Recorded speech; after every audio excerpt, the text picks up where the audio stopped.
춥습니다. 그래도 안에 들어오시니까 따스하시죠? 예. 참 겨울이 어디 갔냐고 말한 것이 엊그제 같은데 그토록 기다리시던 겨울이 왔습니다.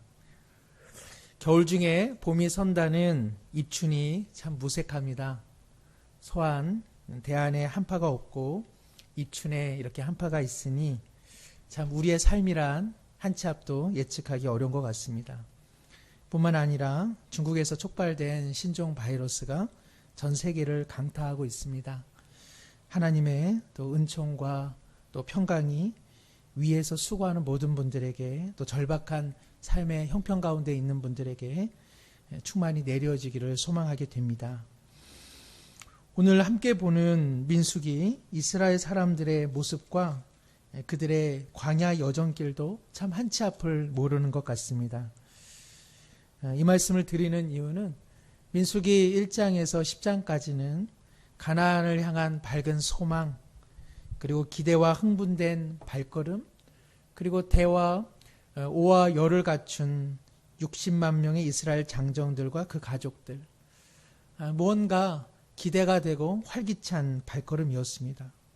하나님의 언약궤가 그들을 앞서 인도하고 그들이 어떤 곳에서 멈추고 가야 할지를 하나님의 구름 기둥이 명확히 자리를 잡아주었습니다. 지리를 잘 아는 모세의 처남 호밥이 함께 이 여정길에 합세하였습니다. 실로 그 모든 것이 명랑한 동화책의 이야기처럼 참 따뜻한 시작점이었습니다. 그러나 오늘 본문인 11장 함께 읽은 말씀의 내용들은 어떻습니까? 특별히 1절부터 3절에 나와 있는 단어들 중 몇 가지만 보더라도 광야에 갑작스레 몰아닥친 한파와 같은 광풍이 느껴집니다. 11장 1절에 백성이 악한 말로 원망했다. 여호와께서 들으시고 진노하셨다. 여호와의 불이 그들에게 붙여졌다. 2절에 보면 백성이 모세에게 부르짖었다. 모세가 여호와께 기도하니 불이 꺼졌다. 그곳 이름을 다베라라, 즉 불사름이라고 불렀다. 자세한 내용은 잠시 후에 말씀드리겠지만 시내산에서 떠나 가나안으로 향하는 이 시작의 여정길에 이와 같은 모습이 전개되고 있다는 것은 참으로 안타까운 일입니다. 한마디로 표현하자면 이스라엘의 광야길 제2부는 난장판으로 시작되는 것이죠. 어떻습니까? 살아가시다가 참 좋은 날, 좋은 명절날에 만났는데 형제간의 얼굴이 붉혀지고 그리고 갈등과 그리고 원망 속에 현관문을 나선 경우는 혹시 있지 않습니까? 오랜만에 동창들을 만나고 오랜만에 좋은 친구들을 만났는데 헤어질 때는 다시는 연락하지 않기로 결정하고 오늘 내가 어쩐지 나오기 싫더라 하는 마음으로 구둣발을 옮긴 일들은 있지 않으셨는지요? 참 좋은 날에 좋은 일과와 좋은 만남으로 기억되기를 원하는데 삶이란 참 그렇지 않은 경우가 참 많죠. 갑작스러운 재난 구호 현장에는 여러 자원봉사자들이 마음을 같이해 모인다고 합니다. 서로의 얼굴만 보아도 얼마나 보람이 되고 긍지를 느끼겠습니까? 참 이렇게 세상이 따뜻하구나, 이렇게 좋은 사람들이 많구나. 그런데요, 얼마 후에는 일부의 자원봉사자들이 곧 재난 현장을 떠나게 된답니다. 이유는 무엇일까요? 함께 자원봉사하는 사람들로부터 상처를 받아서 떠난다는 것이죠. 열정이 모이고 다른 사람을 섬기고자 하는 에너지가 모였지만 바로 그것엔 별다를 바 없는 우리가 모이기 때문에 서로 상처를 주고 그리고 서로 상처를 받는다는 것입니다.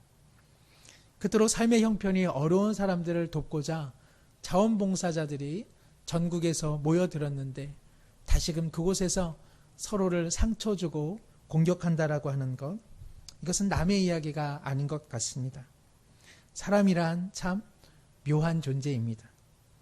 제일 좋고 위로받음도 사람이지만 사람을 가장 아프게 하는 것, 바로 그건 역시 사람이 되고 맙니다. 우리 중에는 없지요? 우리 중에는 없는데 이상하게 상처를 주고받게 됩니다. 그러니 우리가 사람 관계에 있어서 늘 조심조심할 필요가 있습니다. 이것은 일정한 거리감을 두고 서먹하게 정없이 지내라는 말이 아닙니다. 분위기를 돋우는 사람도 우리 사람이라면 그 분위기에 찬물을 끼얹고 가슴 아프게 하는 것도 우리 자신이기에 여기서 조심조심하다라고 하는 것은 바로 나라고 하는 사람을 조심해야 한다는 것입니다.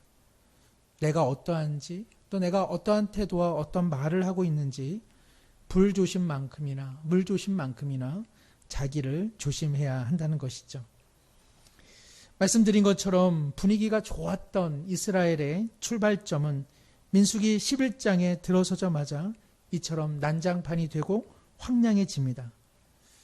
그런데 성경에는 가끔 이러한 장면들이 있습니다. 창세기 2장과 3장에 이렇게 급전환을 혹시 기억하실 수 있으신지요?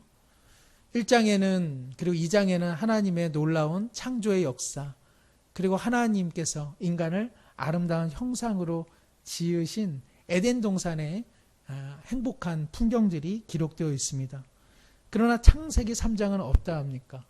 일순간에 인간은 반역하고 그리고 뱀의 유혹으로 인해 어두운 빛깔로 창세기 3장은 물들어져 있습니다. 저는 신앙생활을 무척 나중에 한 편입니다. 그러나 어릴 적에 아버님이 사다 두신 금성사의 성서 이야기를 간혹 가다가 읽었던 기억이 납니다. 저는 창세기 2장과 3장의 그 그림이 여전히 기억납니다. 창세기 2장은 아담과 하와가 풍성한 과실을 먹으면서 따뜻한 밝은 햇빛 속에 동물들과 함께 지내는 그림입니다. 그러나 다음 장은 엉겅퀴와 가시나무가 질비한 곳에 아담과 하와가 불어닥치는 비바람을 피하면서 어두운 곳을 향하는 장면이었습니다. 참으로 급전환이 일어난 것이죠. 또 다르게 성경에서 급전환이 일어나는 대목을 혹시 기억하실 수 있는지요? 출애굽기 19장에서 31장까지는 시내산에서 하나님께서 모세에게 율법을 수여하시고 그리고 성막과 그리고 그들과 언약을 체결하는 놀라운 장면이 나옵니다. 그런데 이 엄숙하고 장엄한 이 이야기 바로 뒤이어 출애굽기 32장에는 이스라엘 민족의 난잡한 금송아지 우상 숭배 장면이 나옵니다. 참으로 아름답고 그리고 위대하고 영광스러운 장면, 그 장 이어 이처럼 비참하고 뒤틀려진 내용들이 나온다는 것이죠. 우리의 삶이 그러하고 또 우리의 신앙이 그러하고 언제 어떠한 모양으로 뒤틀려지고 깨어질지 아무도 모르는 것 같습니다. 사실 오늘 본문도 바로 그러한 예 중에 하나이죠. 거듭 말씀드린 것처럼 민수기 1장부터 10장까지는 그토록 밝은 빛이었는데 광야에 발을 들어서자마자 이처럼 우울한 빛깔로 성경은 채색되어지고 있습니다. 11장 1절에 보니까 백성이 악한 말로 원망하였다. 성도 여러분, 이스라엘 사람들이 무엇을 가지고 무엇 때문에 원망했을까요? 우리는 한번 유추해 볼 수 있습니다. 광야에 들어섰으니 원망할 수 있겠다. 저는 아직 이스라엘 관련의 성지순례를 가본 적은 없습니다. 다녀온 분들이 말하건대 광야에 발을 내딛자마자 버스에 올라타고 싶다라는 말을 간혹 들은 적이 있습니다. 광야는 그토록 험난하고 또 피곤을 더해주는 곳이죠. 아마 이스라엘 백성들은 모세의 지도력에 대한 끊임없는 의구심도 가졌던 것 같습니다. 그리고 음식에 대한 원망도 있었겠죠.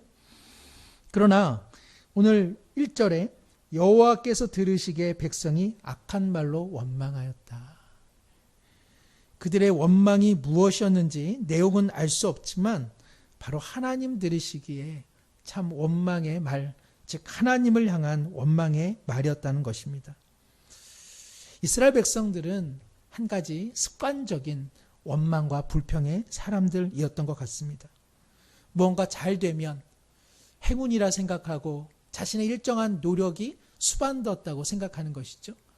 그러나 무언가가 잘 되지만 않으면 곧바로 하나님 때문이야, 하나님 탓이지, 이 고생하는 이유 광야로 이끈 하나님 때문이야 라고 하는 것이 저들의 습관이 아니었겠습니까? 이러한 자들은 결단코 하나님의 땅에 들어갈 수 없습니다. 베드로는 베드로전서 3장 10절에서 12절에 이렇게 말합니다. 그러므로 생명을 사랑하고 좋은 날 보기를 원하는 자는 혀를 금하여 악한 말을 그치며 그 입술로 거짓을 말하지 말고 악에서 떠나 선을 행하고 화평을 구하며 그것을 따르라. 주의 눈은 의인을 향하시고 그의 귀는 의인의 간구에 기울이시되 주의 얼굴은 악행하는 자들을 향하여 대적하시느니라. 아멘. 악한 말은 항상 악한 마음에서 나온다는 것을 우리 자신은 잘 알고 있습니다. 어떤 사람이 되게 선한 사람인데 말을 할 때는 악한 말을 하는 것을 우리는 생각할 수 있겠습니까? 혀를 제어하고 악한 말, 비방의 말, 험담의 말을 그치려고 한다면 언제나 우리의 마음을 생명의 향기로 덮어두어야 합니다. 다른 사람이 잘 되는 일, 그리고 다른 사람의 생명이 풍성해지는 일, 다른 사람의 삶 가운데 좋은 날 있기를 소망하는 그러한 선한 마음을 가질 때만 어떻게 됩니까? 우리의 입술은 제어가 된다는 것입니다. 하나님께서는 남을 세워주고 화평을 추구하는 사람들을 향해서는 인자한 시선으로 그를 바라보지만, 그러나 다른 사람을 향해 악한 말로, 악한 마음으로 공격하고 그리고 행악을 일삼을 때는 미워하는 눈으로 바라보고 계시다고 말씀하고 있습니다. 사랑하는 성도 여러분, 우리를 향한 하나님의 시선은 어떠합니까? 따스한 시선입니까? 혹은 하나님께서 우리를 향해 때로는 대적하시는 눈빛으로 바라보고 있습니까? 우리는 어떠한 마음으로, 어떠한 생각으로 다른 사람을 향해 말을 하고 있습니까? 우리는 어떠한 마음과 어떠한 생각과 어떠한 말로 하나님 앞에 고백하며 살아가고 있습니까? 우리는 정녕 다른 사람의 삶 가운데 좋은 날 있기를 소망하며 말을 건네고 있습니까? 하나님은 우리의 삶을 어떠한 시선으로 바라보고 계실까요? 오늘 하나님을 향해 이토록 불평과 불만이 습관화된 이스라엘 민족을 향해 오늘 하나님께서는 불을 붙입니다. 그러나 놀랍게도 11장 1절 하반절에 보면 여호와의 불을 그들 중에 붙여서 진영 끝을 사르게 하시매 백성이 모세에게 부르짖음으로 모세가 여호와께 기도하니 불이 꺼졌더라.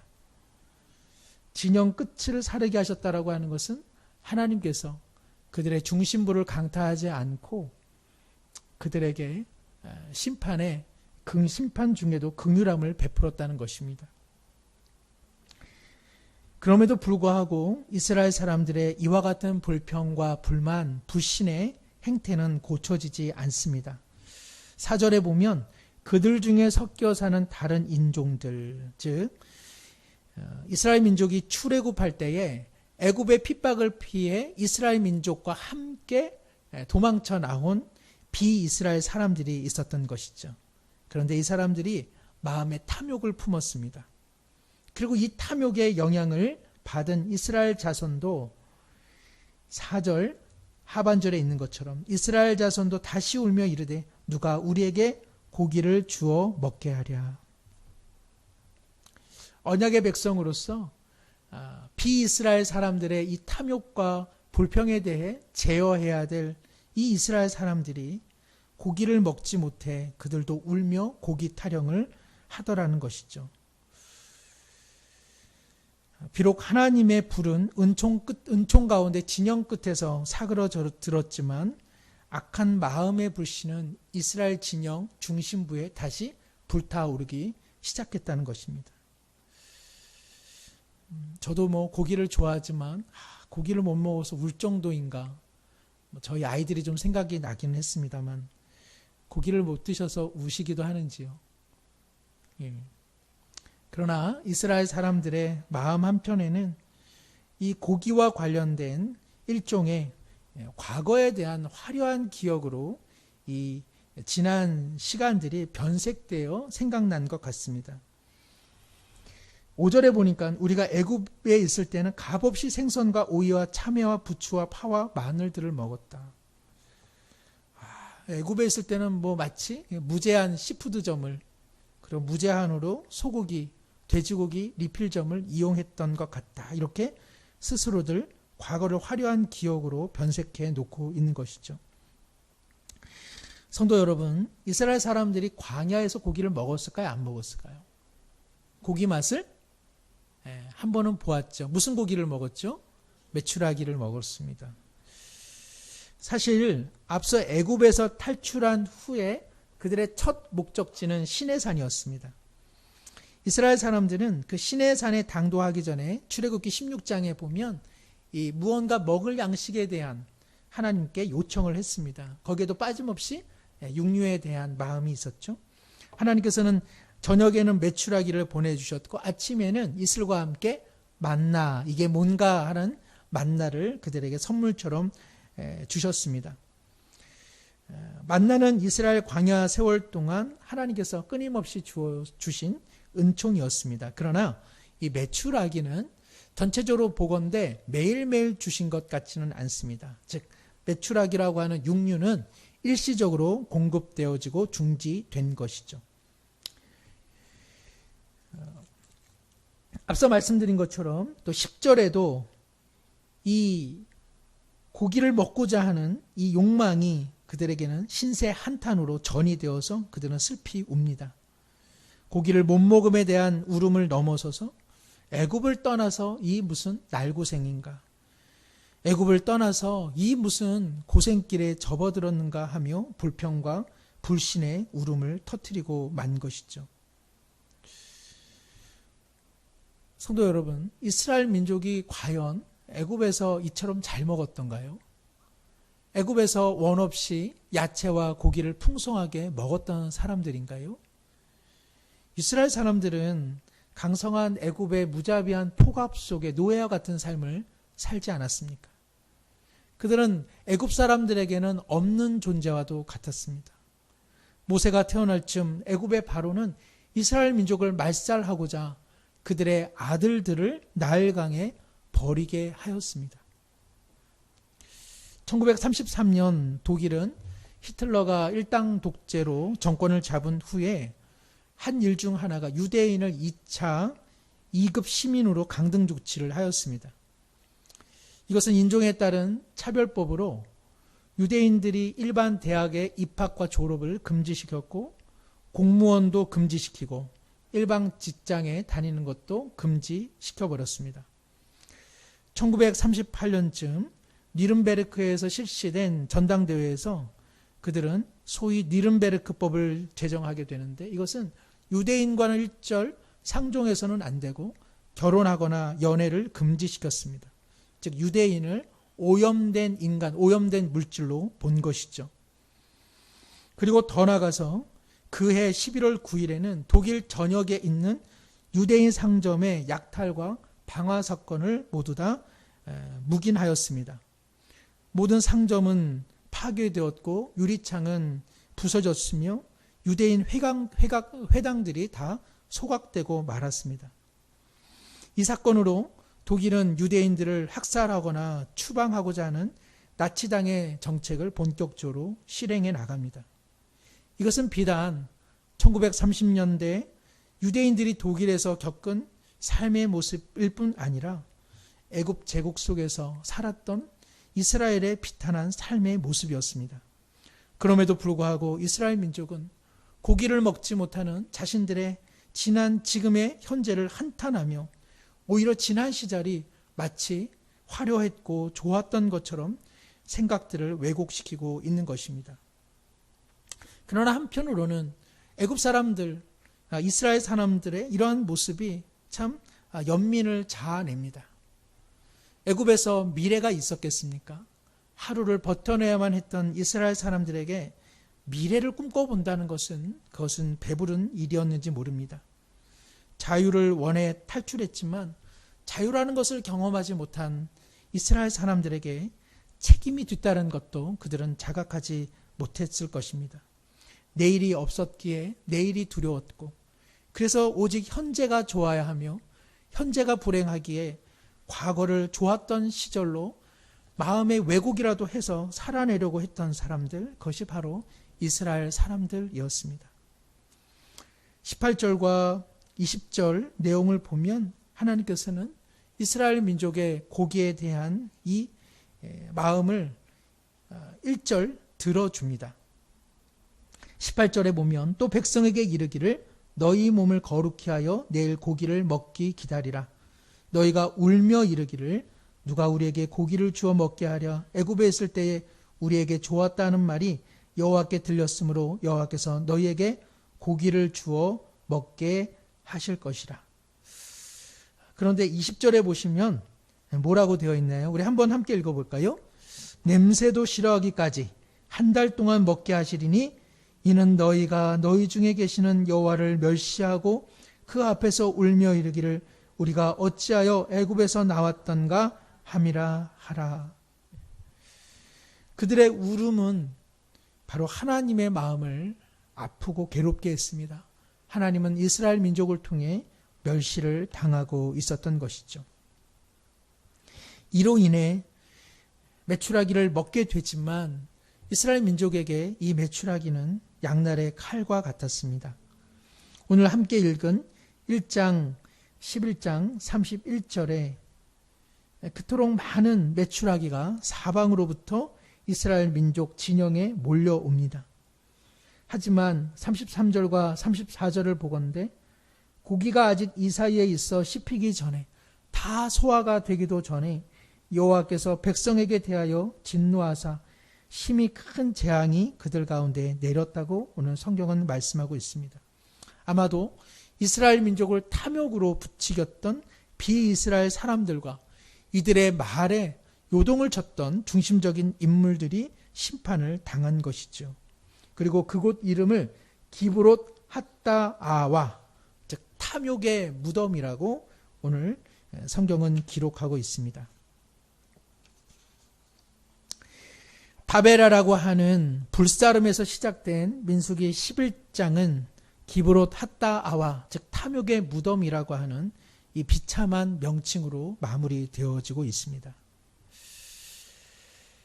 제가 한 가지 질문을 하자면, 왜 하나님께서는 고기를 주시면 고기를 주시지 왜 이처럼 심판도 함께 동반하고 있는 것일까요? 이런 하나님에 대해서 우리 성도님들은 어떻게 생각하십니까? 앞으로 고기를 달라고 하실 겁니까? 안 하실 겁니까? 절대로 고기를 달라고 해서는 안 되시고 콩으로 된 거라도 이렇게 해서 맛을 드시면 좋을 것 같습니다. 오늘 본문은 애굽을 떠나 시내산으로 향하던 출애굽 이스라엘 모습과 상당히 유사합니다. 즉 고기에 대한 이 요청의 사건은 사실은 오늘 본문에만 있는 것이 아니라 출애굽에도 유사한 내용이 있다는 것입니다. 출애굽하여 시내산으로 향하는 여정과 시내산에서 가나안으로 향하는 이 여정이 상당히 유사한 면이 있고, 그리고 이스라엘 민족이 비슷한 요청을 하나님 앞에 올려드렸다는 것이죠. 출애굽기 15장에는요, 물로 인해서 이스라엘 민족이 불평을 합니다. 그런데 오늘 본문에서는 11장 1절 3절에 무언가 불만을 토로했을 때 하나님께서 불사름으로 그들을 심판하였지만, 출애굽기 15장에서는 먹을 물이 없습니다라고 하는 그들의 한탄에 대해 하나님이 어떻게 하셨습니까? 쓴물을 단물로 변화시켜 주시면서 나는 너희를 치료하는 여호와 하나님이다, 이렇게 말씀하십니다. 즉 출애굽기에서는 달고 시원한 물의 이미지로 하나님은 그들에게 나타나시는 데 반해서 오늘 본문 11장 1절과 3절에 하나님은 어떤 분으로 나타났습니까? 불로 심판하는 분으로 나타났다는 것입니다. 또 출애굽기 16장에 이스라엘 민족이 죽게 생겼다면서 양식을 구합니다. 고기를 먹고 싶습니다. 그리고 양식을 구합니다. 출애굽기 16장에 하나님이 이들의 불평과 이들의 까다로운 요청에도 불구하고 메추라기와 만나로 은혜를 주십니다. 즉 오늘처럼 탐욕의 무덤이라고 하는 이러한 심판을 하지 않는다는 것입니다. 왜 같은 광야 여정 속에 비슷한 요청을 했는데 하나님은 이와 같이 다른 방식으로 이스라엘을 대하고 있는 것일까요? 그것은 바로 출애굽한 이스라엘은 광야 여정에 아직 준비가 되지 않았기 때문에 그러합니다. 바쁜 걸음으로 급박한 상황 속에서 애굽을 탈출했기에 양식이 부족하고 물이 부족한 그들에 대한 하나님의 이해가 충분하였습니다. 또한 이스라엘 민족은 하나님을 아직 완전히 경험하지 못했습니다. 그러기에 하나님께서는 그들의 연약한 믿음, 그들의 불신마저도 하나님은 그 모든 것들을 수용하신 것이죠. 이제 출애굽에서 이스라엘 사람들은 시내산에 도착했습니다. 하나님께서 시내산에서 무엇을 하셨습니까? 거듭 말씀드린 것처럼 그들과 언약을 체결합니다. 그리고 하나님의 백성답게 사는 율법, 즉 십계명, 그리고 하나님과 함께 예배드리는 성막과 그리고 제사에 대한 내용들을 그들에게 소상히 알려주십니다. 시내산 이전에는 출애굽한 백성이었지만 시내산을 통해서 이스라엘 민족은 온전히 하나님의 백성으로 언약이 체결된 것이죠. 그러므로 시내산 이전과 이후의 이스라엘 백성의 정체성은 완전히 달라지는 것입니다. 시내산에 도착하기 전에는 하나님에 대한 원명과 불평마저도 하나님을 아직 잘 모르는 일이기에 하나님께 수용되었습니다. 그래서 하나님께서는 그들에게 은혜로 물과 음식을 주셨습니다. 그러나 지금 민수기의 이스라엘 백성은 다른 이스라엘 백성들입니다. 그들은 1년여 동안 시내산에서 하나님이 누구신지를 깊이 깨달은 사람들이며 금송아지 숭배를 통해 하나님 앞에 징계를 받아 바른 신앙의 삶이 무엇인지를 다시 한번 깨닫게 된 사람들입니다. 그러므로 이제 시내산을 떠나 가나안으로 향하는 이스라엘 백성은 이전과 같은 생각, 그리고 이전과 같은 원망, 이전과 같은 불평을 하는 것은 온당하지 못한 것이죠. 바로 그렇기 때문에 하나님께서는 같은 공간에서 같은 요청을 했음에도 불구하고 그들을 징계하신 것입니다. 사랑하는 성도 여러분, 바로 이것이 민수기가 오늘 우리 가운데 읽혀지는 이유입니다. 하나님께서는 우리의 인생 광야길이 얼마나 험난하고 힘든 것인지를 모르지를 않습니다. 누구보다도 잘 알고 있습니다. 그 길을 걸어야만 하는 우리 인생의 고달픔과 힘겨움을 애잔한 눈빛으로 바라보고 계십니다. 그러나 동시에 하나님께서는 우리에게 요청하십니다. 이전과 똑같은 삶으로 광야를 지나서는 안 된다는 것입니다. 주님을 믿는다고 하면서도 이전과 똑같은 말투와 이전과 똑같은 생각, 이전과 똑같은 가치관으로 광야길을 걸어갈 수는 없다는 것입니다. 그러한 태도로는 광야길을 걷지만 그러나 가나안 은혜의 땅에는 결코 당도할 수 없음이 민수기를 통해서 우리 가운데 제시되는 바입니다.